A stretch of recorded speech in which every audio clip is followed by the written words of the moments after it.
اعوذ باللہ من الشیطان الرجیم، بسم اللہ الرحمن الرحیم۔ نبی اکرم صلی اللہ علیہ وسلم کی میلاد کے حوالے سے آج گفتگو کرتے ہیں۔ اس میں بہت ساری چیزیں ہیں، جتنا ہو سکا وہ ان کو ڈسکس کر لیں گے، جو رہ گیا اس کو اگلی دفعہ پر لے جائیں گے۔ سوالوں میں بہت ساری باتیں ہیں، مثلاً یہ کہ سب سے زیادہ سوال جو پوچھا جاتا ہے کہ کیا صحابہ کرام نے میلاد منایا تھا؟ تو اگر انہوں نے نہیں بنایا تو ان سے زیادہ تو بڑے آپ لوگ عاشق رسول نہیں ہیں، تو آپ کو بھی نہیں منانا چاہیے۔ اور ان کو پتہ نہیں تھا تو آپ کو کیسے پتہ چل گیا؟ پھر اس کے بارے میں یہ بھی کہ نبی علیہ السلام کی جو ولادت کا دن ہے وہ کون سا ہے، اور وصال مبارک کا دن ہے وہ کون سا ہے، کیونکہ بہت سے لوگ یہ بھی کہتے ہیں کہ 12 ربیع الاول جو ہے یہ نبی علیہ السلام کے وصال کا دن ہے، تو وہ کہتے ہیں وصال میں تو غم منایا جاتا ہے، تو آپ لوگ خوشی کیوں کرتے ہیں؟ تو یہ بھی ایک کامن کویسچن ہے جو ہوتا ہے۔ پھر یہ کہ جلوس نکالنا کہاں سے ثابت ہے، اور یہ کہ خوشی کرنا کہاں سے ثابت ہے، اور یہ بھی کہ جھنڈے جو بعض لوگوں نے اٹھائے ہوتے ہیں اس کی بھی کوئی اصل موجود ہے یا نہیں۔ تو بہت ساری ایسی چیزیں ہیں جن کے بارے میں سوال پوچھے جاتے ہیں، تو میں کوشش کرتا ہوں کہ تھوڑا تھوڑا ان سب کو ون بائی ون بتاتا چلا جاؤں۔ سب سے پہلی چیز تو یہ ہے کہ شریعت کا قانون یہ ہے کہ اللہ تبارک و تعالی قرآن کریم میں یا نبی اکرم صلی اللہ علیہ وسلم خود کسی چیز کے بارے میں منع کریں تو وہ چیز ناجائز ہے۔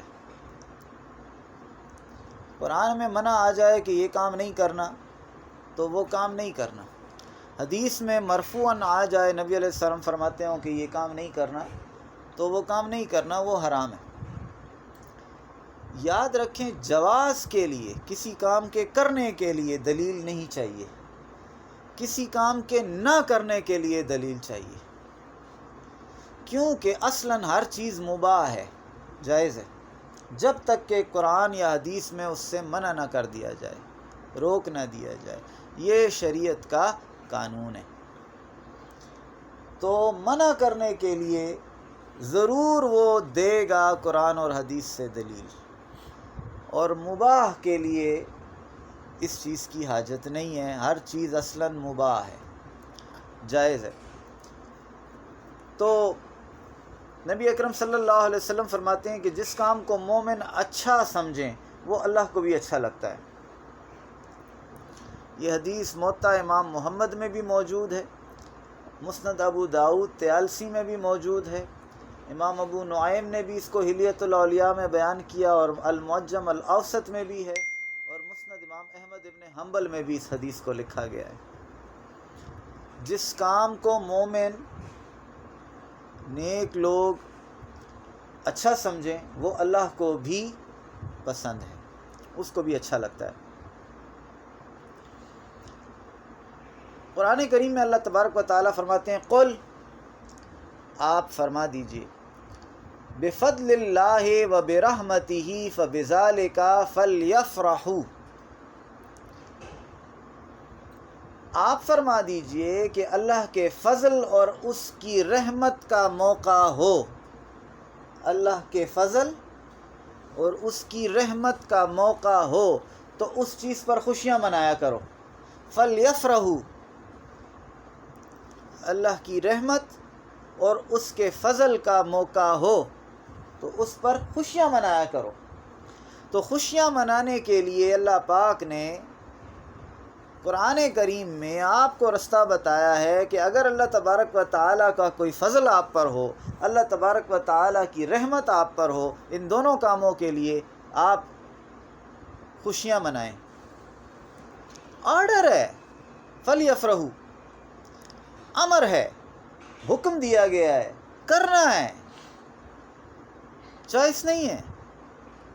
فلیفرحوا، خوشیاں منایا کریں. تو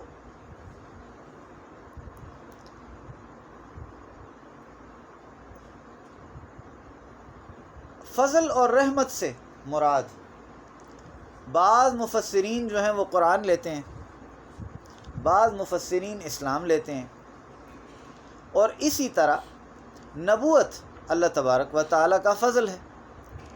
نبی علیہ السلام کا اس دنیا میں آنا اللہ تبارک و تعالیٰ کی طرف سے مہربانی ہے، اس کی رحمت ہے، اس کا فضل ہے. تو یہاں سے دلیل آ گئی کہ اللہ کا فضل ہو اور اس کا رحمت، اس کی رحمت ہو تو اس پر خوشی منائیں گے.